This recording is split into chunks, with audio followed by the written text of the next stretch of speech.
Hey everyone. So at the Sequence Lounge, we are recording some podcasts and interviewing some of the leaders in Web3 who are making awesome contributions to gaming and enabling this next generation of the internet. And today we have Chris Gonsalves from Community Gaming, who has been a longtime collaborator of ours, a longtime friend, a huge supporter, and a wonderful person. So Chris, thanks for joining us at the Sequence Lounge today. Thanks for having me, Michael. Glad to be here. Cool. So to kick things off, could you just introduce yourself to the audience, let them know a bit about your background, and then introduce Community Gaming and what it's all about? Yeah, sure. So my name is Chris Gonsalves. I'm the CEO of Community Gaming, and Community Gaming is an esports tournament platform. It's a Web3-enabled esports tournament platform. We're building out payment infrastructure to enable gamers to earn and achieve. And today we do that through automated tournaments, automated esports tournaments. Awesome. What was the inspiration to start Community Gaming? So I'm based in New York City, and we got our start as an in-person events company. So every single weekend, we would run Hearthstone tournaments, League of Legends, Call of Duty, and I would be one of the organizers. And these would be grassroots events, 50 to 100 people. And at the end of the night, we would go home, and I would send out 30, 40 PayPal payments, one by one, individually. I'd have to cross-reference with our Eventbrite signups, and these payments were a huge hassle. Minimum fees of 50 cents, having to pay out people in different states. And so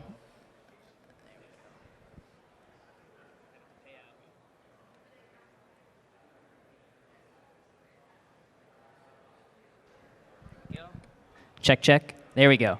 So I'd be the one going home, sending out 30, 40 PayPal payments for a Hearthstone tournament. Mm-hmm. And this was a huge hassle. So we wanted to create an all-in-one solution where players can get paid immediately and securely. And so the way we did that is we put the smart contracts in the back end. Mm-hmm. And when you sign up, you don't need to know how wallets work. You don't need to know how smart contracts work. You can immediately start earning, and you get paid out right when the tournament's over. So we wanted to solve that pain point of getting paid right away rather than having to wait weeks or months. Mm-hmm. Amazing.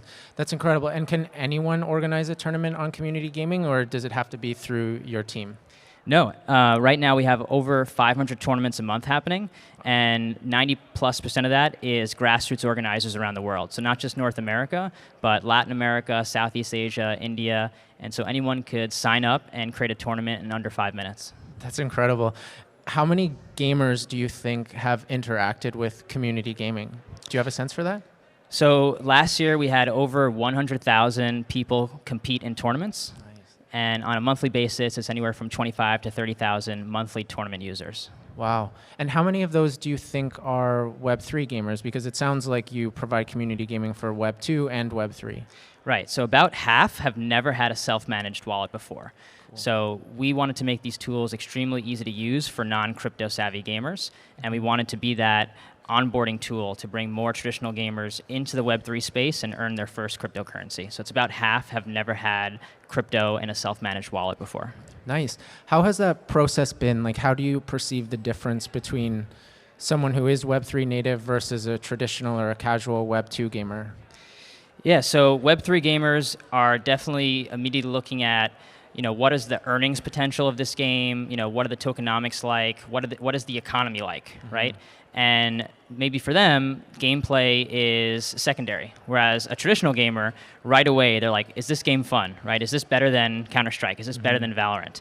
And so for them, they want the game to be fun inherently, and then they need to learn and need to be educated on what ownership features mean and what does it mean to have an open economy. Mm-hmm. So I think as we move forward, you'll probably see somewhere in the middle where once gamers realize that I can actually opt in to earn money, I can have enhanced ownership over tracking these items, being able to rent them out and sell them. If the game is fun inherently, those features will be purely additive. And so I think traditional gamers will come to appreciate an open economy where they can trade their assets. Mm-hmm. Yeah, I agree with that. What Web3 games do you feel like are having the most success on community gaming? Are there common trends that you see amongst those, like perhaps with the way they implement Web3 or perhaps something about the mechanics? So Skyweaver, which is one of the games that is part of the Horizon family, is in particular, very well integrated because we have Sequence Wallet directly integrated into community gaming. So if you're playing in a Skyweaver tournament, you can earn a payout of USDC, and it goes directly into your Sequence Wallet, which you can then use to trade on the marketplace, right? So from the moment the tournament ends, you can now start buying tickets to draft. You can buy a new card to improve your deck for the next tournament directly on the marketplace. And so I think Skyweaver's been one that has had a lot of attention. Cool. That's good to hear. We didn't pay him to say that either. So there's a big conversation happening today around play-to-earn games, right? And there's controversy over it. Some people don't like it. It's obviously a pretty cool and novel technology in many ways.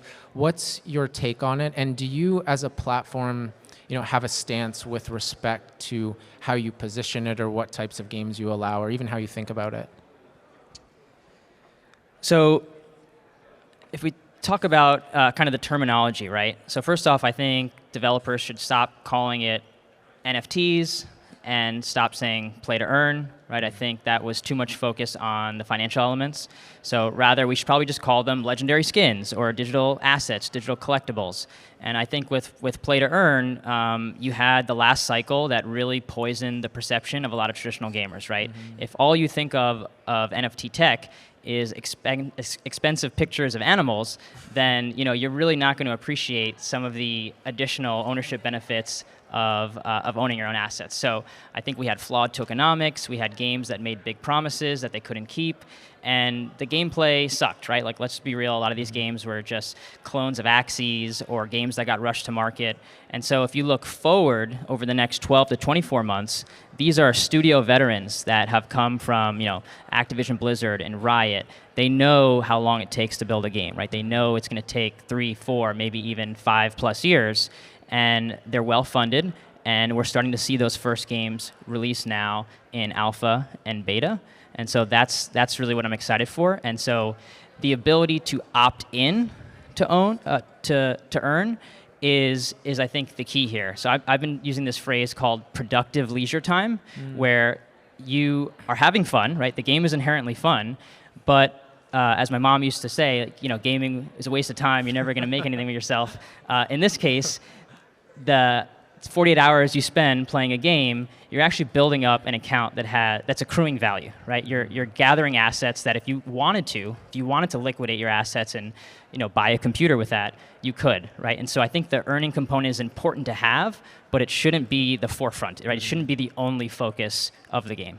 Yeah, exactly. Because if everyone in your community and your ecosystem is trying to extract value, it's likely not going to last that long. You need a number of people contributing to it, and you need a number of people who, aren't extracting value from it, essentially. Yeah, you need people spending for emotional reasons, right? You need people spending on cosmetic items for the status, right? The achievement value.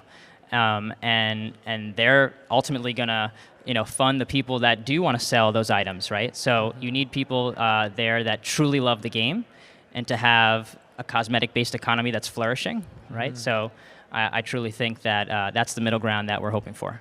Awesome. And, when I think about Web3 games, I oftentimes think about the democratization of esports in some way, because that earning component for skilled players is something that's very novel and interesting. And community gaming obviously enables that even further by allowing people to self-organize these tournaments. What do you see as the future of esports, and do you feel like community gaming will play a role in it?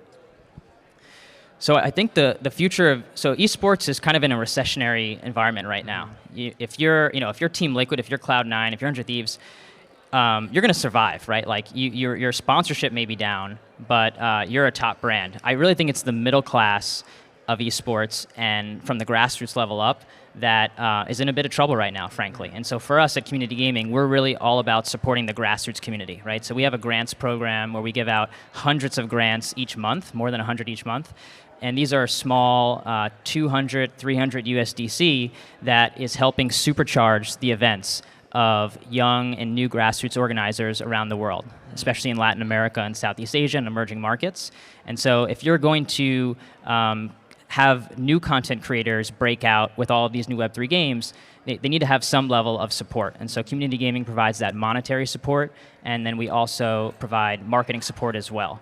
So I do think for the middle class of esports, they're going to need to diversify their revenue streams, right? You can't just be reliant on sponsorship sales. So I think what you're going to see maybe is esports teams transition from essentially just media organizations to more like tech companies, right? Hiring more software engineers, building tools, on this extensibility concept of building around these games, these open APIs, these open systems. And so I think the esports teams that thrive in the future will be much more tech-oriented and not be so reliant on one stream of revenue or one content creator. Yeah, that's really good insight. And when you've been building community gaming, what are some of the biggest challenges you've faced with respect to growing the user base and retaining the user base? So I think educational hurdles for offboarding have been the #1 challenge. So we've made it really easy to onboard. You get a wallet generated for you, and then you can link your sequence, you can link your MetaMask, but we wanted to make sure that you can immediately start earning within a minute of signing up, right? Join a tournament in your first minute, and then however long it takes to play, you're earning that crypto, you're earning that USDC. But when it comes time to say, hey, I want to buy a laptop, I want to go out to dinner with my earnings, you're met with a lot of challenges, right? Where do I withdraw? Do I need a gas token? Does this exchange support my country? And it's not getting any easier with the banking crisis and certain crypto-friendly banks being shut down. So I really think the conversion from different cryptocurrencies in different regions and explaining that over like Discord chats has not been easy, right? So we really need to have better educational campaigns, and we need more influencers who can help create this sea change of perception, as I mentioned earlier, and help explain how to do some of these clunky UX, how to get through these clunky UX hurdles. Yeah, and I mean, hopefully we can have more seamless offboarding experiences too, right? So that we can transcend the need to even have the clunky experience in the first place. Agreed. Yeah. That's really interesting. Do you have a vocal community that's providing you with a lot of feedback? Yeah, if we have a bug or if we have a feature request, we have tournament organizers that will hit us up Friday, Saturday nights when these tournaments are taking place, saying, "Hey, we need this now. We need this seating feature, this check-in feature." So one new feature that I'm really excited to implement is surveys.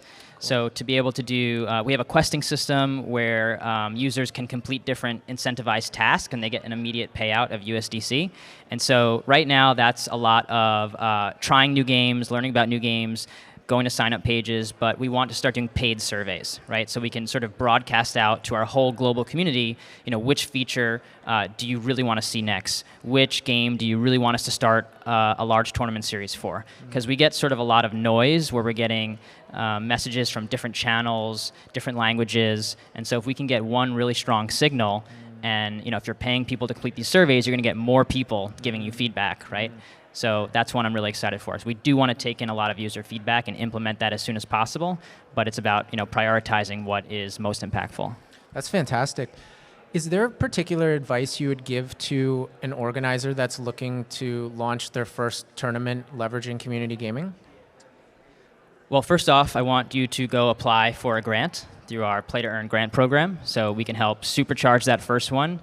Frequently, we'll have people that don't have a lot of resources, right? They don't have the extra funds to hire a team of admins to do fancy graphics. And so when they get a grant from us, they can boost that prize pool, get triple the number of signups that they normally get, and they'll have some additional resources to make a really nice graphic or to hire an extra person for the Discord admin work. So that's one I would say. And I would say, give USDC a shot, right? A lot of times, like the first initial hurdle for someone to learn how USDC works is challenging, and then someone maybe from Argentina where there's 100% inflation, and then it clicks for them. Wow, like this is helping me preserve my purchasing power. I can transact this globally around the world. So I would say for people that are a little bit weary of crypto, to really learn a little bit more about how stablecoins work, and to give that a shot in your next prize pool.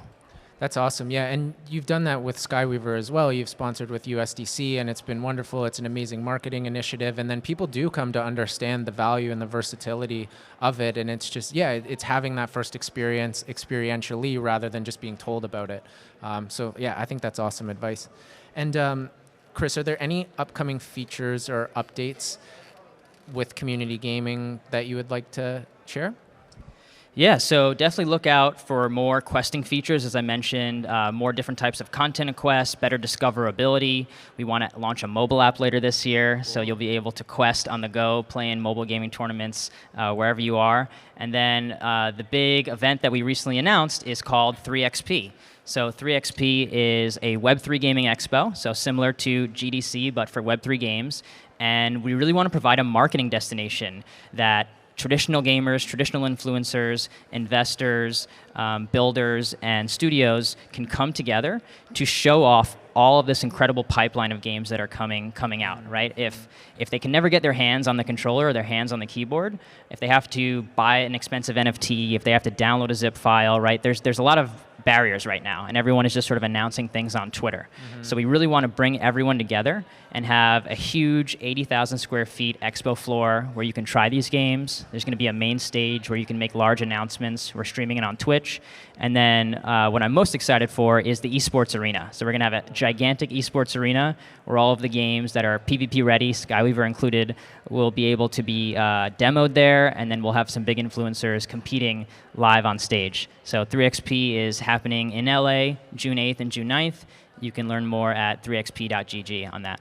That's awesome, and yeah, we're excited to participate in that with Sequence and have folks playing Skyweaver. So I'm really looking forward to 3XP, and I've heard a lot of just random conversations bring it up. So you've been doing a good job getting the word out, and folks are really excited. So kudos, and yeah, I encourage people to check it out. What'd you say the URL is again? 3xp.com? 3xp.gg, and shout out to Michelle and Ethan for helping get the word out. Awesome, yeah. Cool. So now I just want to ask you a few fun rapid-fire questions, Chris. So what's your favorite game of all time? Of all time? Yeah. Halo 2. Nice. And what Web 2 gamer franchise would you love to see implement Web 3 tech? Definitely Valorant. Yeah. Those $80 Valorant skins need to be tradable. They need to be rare and limited. And that VCT skin that I bought way back when, I know would go for a lot. So I want to be able to trade that on a secondary market. Awesome. Yeah, I would love to see Valorant on Web3 as well. And how many years before the majority of games are built leveraging Web3? The majority, so over 50%? Yeah. I'm always early with my predictions, so I'm very optimistic. So I would 3 say, months. okay, if Valorant did a one-time NFT limited edition skin, don't call it NFTs, right? So I don't think a lot of games need to turn over their entire economy to count for this prediction, right? Totally. It's yep. If you're just doing anything at all. Anything. I think we're going to see a huge breakout hit game over the next 12 to 24 months, and then there's going to be a lot of fast follows, right? They're not going to be first movers at the big incumbents, but they're going to be fast followers. So I'd say over the next 2 years, we're going to see a breakout hit, and then let's say another 2 years for the majority to start doing some sort of digital asset implementation. So let's say 4 years. Yeah, and that light implementation approach, like we've talked about, it makes a lot of sense because you can just layer onto it and it's like this entry point. And yeah, I also agree. There's going to be a ton of fast followers. So that's all the questions I had for you, Chris. I really appreciate you coming and joining us. It's been awesome working with you over the years. And yeah, thanks to everyone listening as well. Likewise. Thank you.